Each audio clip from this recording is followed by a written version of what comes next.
오늘 말씀은 우리 욥기서 1장. 욥은 아브라함 때 족장 시대의 사람이었고, 그리고 또 이 욥이라는 사람이 아브라함 시대면 우리가 생각할 때 하나님이 노아의 셈 족속인 아브라함, 그렇게 혈통이 우리는 셈족이고, 그리고 흘러서 아브라함의 시대에 또 하나님이 그를 부르셨다고 우리가 배웠는데, 이 욥이라는 사람은 그냥 그 혈통에 대한 얘기도 없어요. 그냥 우수 땅에 욥이라 불리는 사람, 이렇게 아주 간단하게 기록이 되어 있고, 그런데 그는 하나님에게 있어서 정말 하나님을 경외한 자예요. 그리고 온전하고 정직한 자. 그런데 그가 축복을 받아서 10명의 자녀들이 있었고요. 하나님은 그를 칭찬한 내용이 우리가 어저께 읽었던 내용이었어요. 사단에게 하나님이 욥에 대한 칭찬을 했을 때, 사단이 욥이 그렇게 하나님을 섬기는 것은 하나님이 그에게 축복을 주셨기, 하나님이 그에게 뭔가를 해주셨기 때문에 하나님을 경외하는 자가 되었다라고 말하고 있어요. 그런데 우리가 이것을 생각할 때 우리 역시도 어떻게 보면 하나님의 축복을 받기 위한 목마름으로, 마치 사단이 말하는 것 같이 우리가 하나님을 예배하는 것이 이 땅에서, 또한 영원한 천국에서 하나님의 축복에 관심이 있고 또 그것에 집중하다 보면 잘못하면 이 사단의 그 유혹에 넘어가게 될 수 있고, 우리의 정말 귀한 시간들, 우리의 인생들을 낭비하는 인생이 될 것입니다. 그러나 하나님께서는 자신이 있었어요. 왜냐하면 사람의 마음 중심을 보시는 그 하나님, 욥이 그 어떠한 환난 속에서도 이길 수 있는 믿음이 있다는 것을 아셨어요. 여러분에게 오는 그 고난과 시험은 하나님은 견딜 수 있어, 이 정도면 견딜 수 있어 라고 생각했기 때문에 여러분에게 그 고난과 환난의 시간들이 있었을 것이라고 저는 믿어요. 그래서 여러분이 어떤 고난과 환난이 와도 여러분은 거기서 능히 이길 수 있는 자라는 거. 여러분, 그래서 고난 앞에 무너지지 않기를 바라요. 여러분이 무너지지만 않으면 돼. 그 모든 시간들은 다 지나가게 돼 있다는 것입니다. 여러분, 오늘 우리가 이제 하나님이 이 사단에게 말했어요. 내가 너에게 그것을 모든 거를 다 맡기겠다. 그의 소유물도 맡기고, 그리고 내가 모든, 어떻게 보면 자녀도 다 맡겨버리고 다 맡긴다. 그러나 욥의 몸에만은 네가 손을 대지 말아라. 이렇게 하나님이 그에게 말을 했고, 사단이 곧 여호와 앞에서 물러가고, 그리고 나서 오늘 읽은 13절부터는 지금 이 사단이 욥의 가정을 완전히 풍지박산 만들어버리는 내용이 나오고 있어요. 오늘 우리 한번 읽어보겠어요. 다시 1장 13절부터 읽겠습니다. 하루는 욥의 자녀들이 그 맏아들의 집에서 음식을 먹으며 포도주를 마실 때, 아멘. 여러분, 이 광경을 보면 우리가 깨닫는 것이 무엇이냐, 욥의 자녀들의 관계가 굉장히 좋다는 것을 볼 수가 있어요.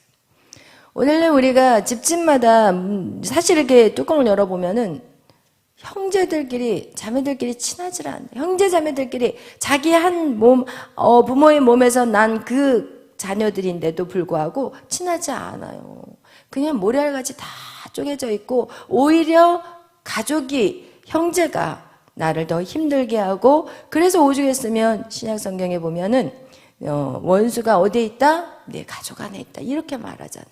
그런데 정말 하나님의 은혜 안에서 잘 돌아가는 집을 보면 이렇게 우애하고 산다는 것을 우리는 성경에서 볼 수가 있어요.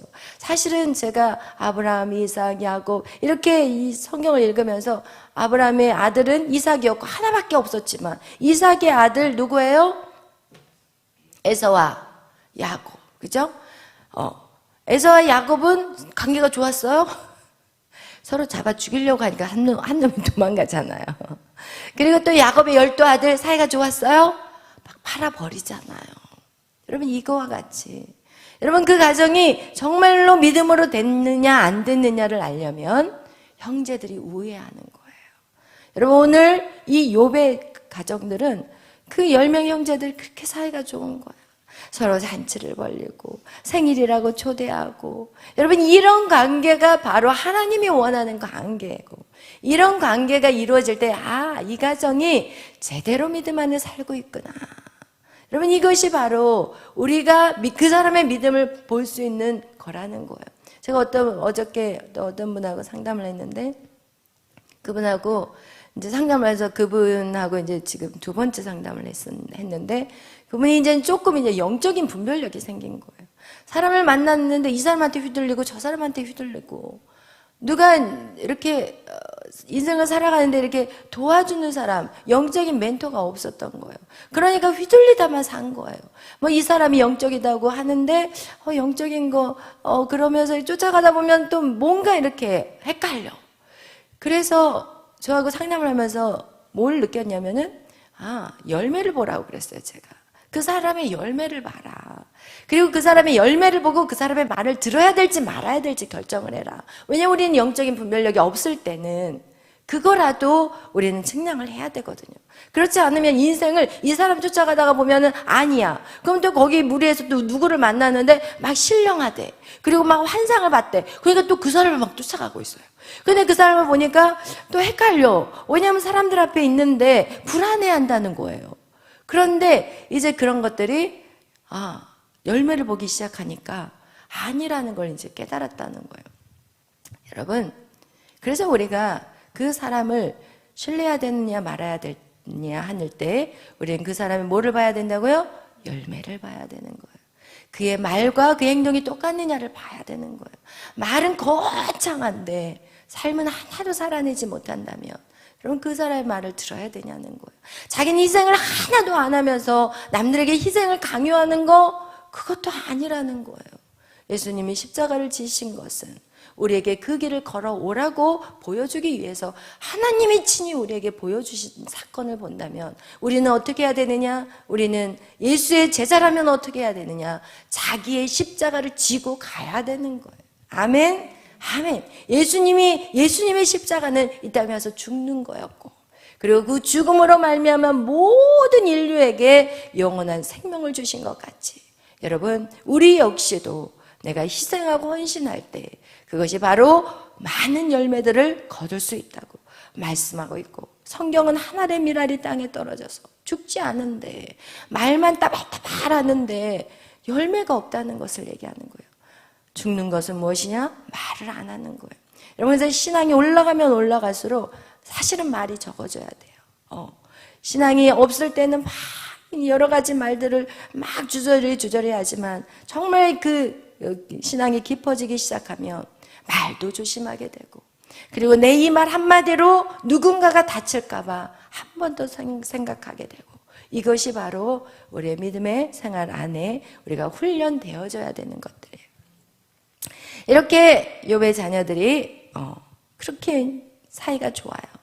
그 음식을 먹으며 포도주를 마시면서 그렇게 행복한 시간을 갖고 있을 때 어떤 사환이 욥에게 와서 소는 밭을 갈고 나귀는 그 곁에, 우리 14절부터 읽어요.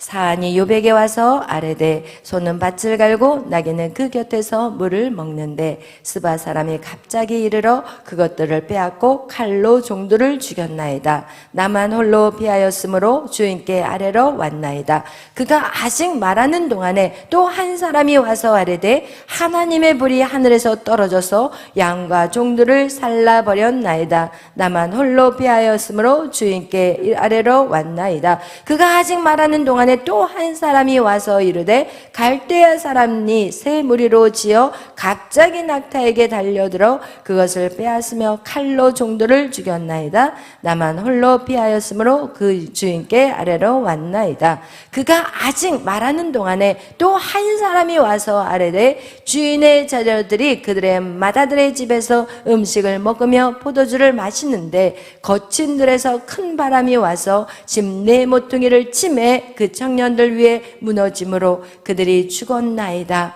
나만 홀로 피하였으므로 주인께 왔나이다 한지라. 아멘. 여러분, 이것도 한 날이에요. 한 날. 하루에. 이게 하루에 벌어진 일. 하루에 어떻게 보면은 모든 재산뿐만 아니라 모든 자녀들을 한꺼번에 다 잃어버린 그 사건이 한날에 벌어졌다는 거예요. 여러분 어떻겠어요? 이거 여러분 우리는 성경을 읽으면서 입장을 좀 바꿔야 돼 항상. 응? 입장을 딱 바꿔놓고 한번 생각해 보세요. 자식이 한 명도 아닌 10명이 하루에 싹 죽었다면 여러분 어떻게 부모라면은요. 제가 자식을 키우면서 깨닫는 거 뭐냐면 아이가 이렇게 걷다가도 이렇게 팍 뭔가 모서리에 걸려서 딱 이렇게 쓰러지려고 해도 부모 다리가 후들거려요. 제가 그거를 느꼈거든요. 후들거리더라고요. 그러니까 어때요? 다리에 힘이 없이 주저앉아 버리는 거예요. 쉽게 말하면 그냥 넋이 나가는 거예요. 넋이 나가버리는 거라니까요. 지금 이 상황은 그냥 우리가 남일이라고 생각하면 안 되는 거예요. 여러분 지금 이 상황을 보니까 스바 사람들이 쳐들어와가지고 종들을 죽이고 그리고 그 가축들을 빼앗아 가고 그리고 또 무슨 일이 하나님의 불이 하늘에서 내려왔대요. 이건 더 힘든 거야 여러분. 그냥 외부에서 어떤 공격이 다른 어떤 대적이 쳐들어와서 공격하는 것과 하늘에서 하나님의 불이 여러분 하나님의 불은 항상 선한 거라고 우리 생각하잖아요. 근데 하나님의 불이 내려와서 거기에서 양과 종들을 살라버렸다는 거예요. 이것은 정말 이 욥에게 있어서는 재앙이요. 이거는 정말 살 수 없는 혼이 나가버리는 상황이라는 것이에요. 그런데 그가 어떤 행동을 하는지 우리 한번 20절에서 읽겠습니다. 욥이 일어나 겉옷을 찢고 머리털을 밀고 땅에 엎드려 예배하며 이르되 내가 모태에서 알몸으로 나왔은즉 또한 알몸이 그리로 돌아가올지라. 주시니도 여호와시오 거두시니도 여호와시오 여호와의 이름이 찬송을 받으실지다 하고 아멘. 여러분 이게 정말 쉬운 고백이 아니에요. 여러분 그냥 가축이나 어떤 재산이면 그냥 그러려니 화가 나고 속상하지만 그러려니 하지만 자기가 사랑하는 그 자녀들이 그렇게 그 죽음 앞에서 여러분 어떤 심정이겠어요? 그런데 어떻게 예배가 나와요? 여러분 예배할 수 있겠어요? 여러분 그런 사건이 아니어도 우리는 사사로운 일을 경험해도 우리는 예배하기 싫은데 여러분 10명의 자녀를 하나님이 싹 데려가 버렸는데 그 앞에서 어떻게 자기가 겉옷을 찢고 머리털을 밀어버렸대요. 그리고 땅에 엎드려 뭐 했다고요? 예배했다는 거예요. 여러분 우리가 이렇게 할 수 있는 것은 어떻게 욥이 이렇게까지 하나님 앞에 할 수 있었을까? 그것은 여러분 딱 한 가지. 하나님의 주권을 믿기 때문에 그래요. 하나님의 주권을 인정하는 거기 때문에. 하나님의 모든 것의 주인이라는 것을 인정하는 자는 여러분 어떤 고난도 이길 수가 있어요. 하나님이 오늘 그 주권에 대한 인정하는 말이 오늘 21절의 말인 거예요. 주신 자도 여호와요. 가져가신 분도 여호와예요. 여러분 이것을 여러분이 인정하셔야 돼요. 그래야만 여러분의 신앙이 믿음이 성장할 수가 있는 거예요. 여러분 우리의 삶 속에서 많은 아픈 경험들이 있어요.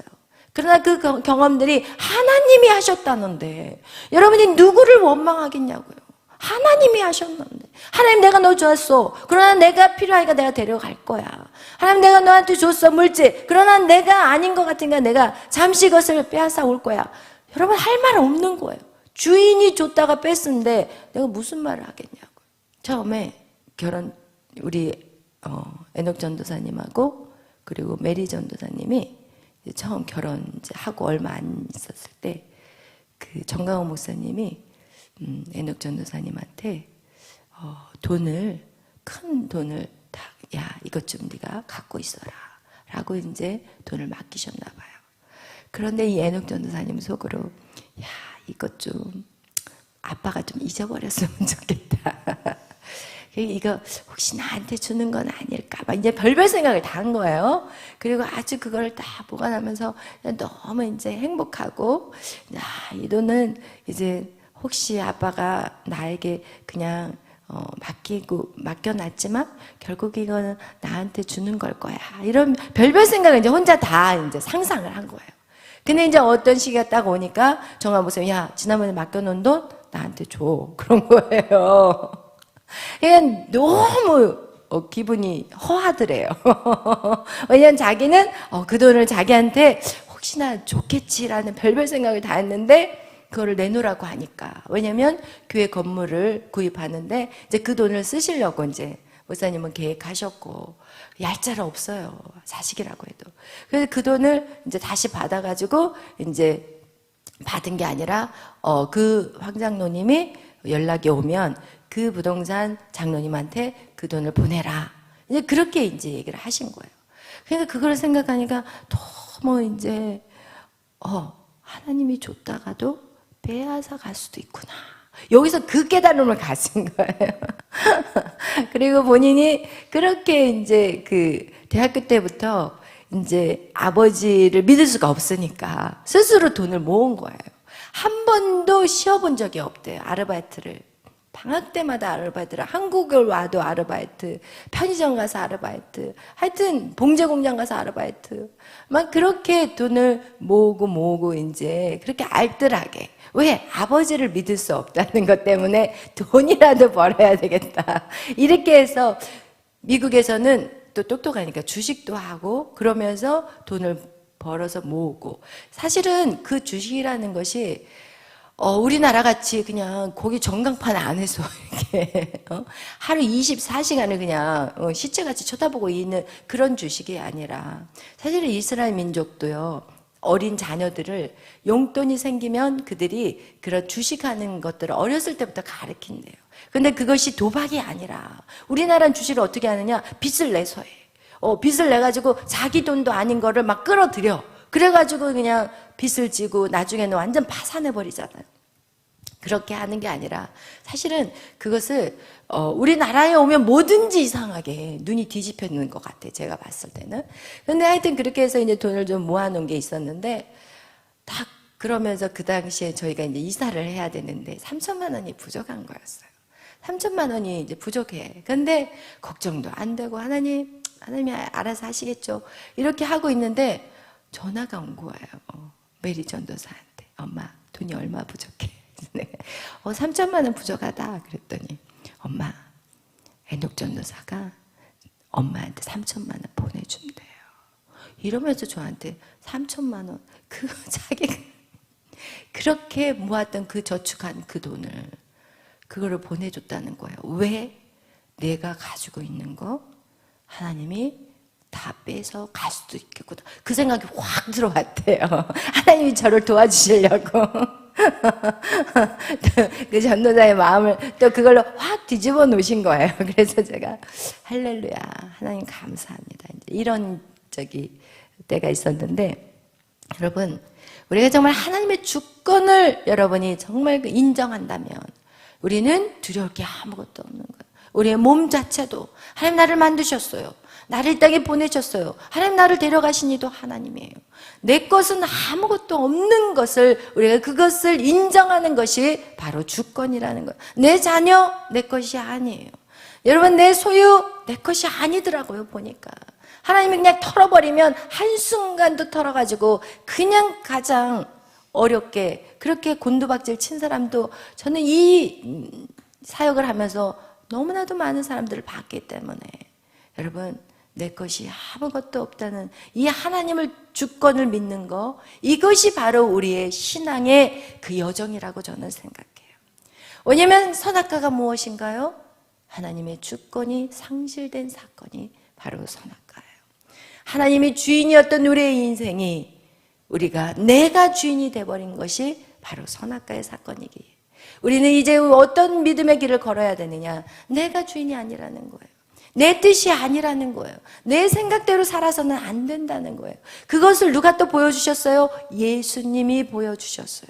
예수님은 요한복음에 말씀하시잖아요. 내가 여기 온 것은 내 뜻을 이루려 온 것이 아니라고. 여러분, 이 땅에 오신 것은 여러분의 뜻을 이루려고 오신 게 아니라니까요. 그것을 아는 자가 바로 하나님의 주권을 인정하는 자예요. 아멘. 이제는 여러분은 여러분의 모든 삶을 주신 자도 여호와시오, 그걸 가져가시는 자도 여호와시다. 여러분, 그래서 우리 삶에 어떠한 불행한 정말 아픈 상처들, 그것 역시도 여러분은 다 내려놔야 돼요. 그런데 오늘 여러분, 이게 결코 불행한 것이 아니에요.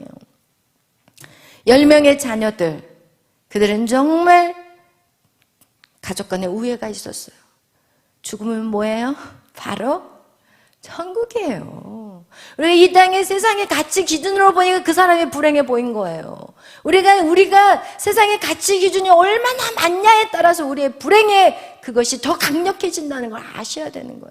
그러나 하나님 말씀 안으로 들어오면은 여러분이 우리 인생에 절대 초라하거나 부족하거나 연약하지 않아요. 하나님의 영적인 눈이 뜨인 사람은요, 여러분 벤츠 타고 아우디 타는 사람이 하나도 부럽지 않아요. 그냥 온 몸을 그냥 메이커로 그냥 더 뒤덮이는 사람들이 여러분 부러워 보이시나요? 불쌍해 보이더라고요. 저들이 정말 알지 못하고 정말 지옥으로 불길로 달려가는 저들의 인생, 정말 불쌍하고 안타까운 거예요. 그러나 여러분이 세상의 가치 기준이 있으면 오늘 이 욥의 자녀들의 죽음을 보고 여러분은 하나님 어떻게 이러실 수 있어요? 라고 질문하게 되는 거예요. 그러나 여러분 아니에요. 우리는 죽는 것이 더 기뻐야 돼요. 여러분이 진짜 새 예루살렘 천국을 믿는 자들이라면 죽는 게 더 행복한 거예요. 그 고백을 누가 해요? 사도 바울이 하잖아요. 나는 지금 죽는 게 나는 더 행복해. 그러나 내가 사는 것은 너희들을 위한 거야. 이렇게 말하고 있는 것 같이. 여러분, 어떤 사람에겐 죽음은 두려움이요, 무서움이요, 그렇게 생각할지 모르겠지만 저와 여러분에게 있어서 죽음은 가장 감사한 일이에요. 아멘. 우리는 죽음도 하나님과 우리의 사랑을 끊을 수 없다는 거. 우리 안에 하나님이 이미 연합되어 버렸기 때문에 이 죽음은 행복한 죽음인 거예요. 왜? 살아봤자 이 땅에서 뭐예요? 이 땅에 저주 같은 인생들이거든요. 사실은 여러분, 정말 이 천국에 대해서 여러분이 그 소망하는 마음들이 신앙생활을 하면 할수록 이게 더욱더 강력해져요. 제가 여러분 청년의 시절에는 천국 별로 그냥 사모함이 없었어요. 솔직히 말하면 그냥 죽으면 천국 가겠지. 그리고 이 땅에서 그냥 착하고 바르게 살면 뭐 천국 가겠지. 천국을 가야겠다. 그곳에서만 뭐 거룩한 성을 지어야 되겠다. 이런 생각도 없었어요. 어떤 영적인 욕심이 하나도 없었어요. 그냥 바르고 착하게 사는 게 좋아 보였고 하나님 말씀대로 사는 것들이 깨끗하고 거룩해 보였고 살 거 깨끗하고 거룩하게 살지 왜 지저분하게 더럽게 살 필요 없잖아요. 그러니까 그게 좋아 보였기 때문에 그 삶을 선택한 거였어요.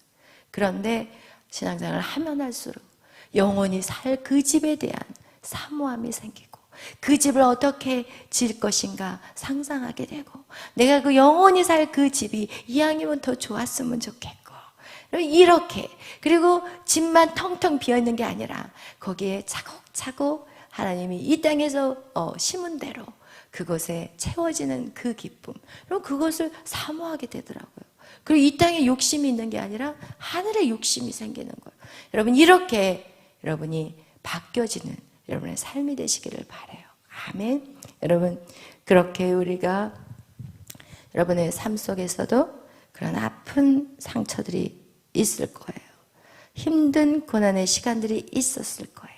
그러나 그 모든 것이 하나님이 여러분을 세워가기 위해서 그런 모든 과정들을 허락하셨다는 것을 인정하시고 그리고 우리는 뭐예요? 토기예요. 하나님은 토기장이에요. 하나님이 우리를 지으셨고 우리에게 그것에 대한 깨버릴 수도 있고 그것을 보존해가지고 또 더 사용할 수도 있는 거예요. 그걸 가지고 왜 당신이 그렇게 하십니까? 라고 말할 권리가 없어요. 이것이 바로 하나님의 주권을 인정하는 거예요. 아멘. 그래서 여러분의 삶에 정말 이것이 우선이 돼야 돼요. 하나님의 주인 되심을 그리고 우리는 아무것도 아닌 것임을 그런데 아무것도 아닌 우리를 하나님의 자녀로 계속해서 만들어 가시는 거 이것이 우리에는 은혜요. 한량없는 은혜라는 거예요. 아멘. 오늘도 승리하는 여러분이 되시기를 예수의 이름으로 축원합니다.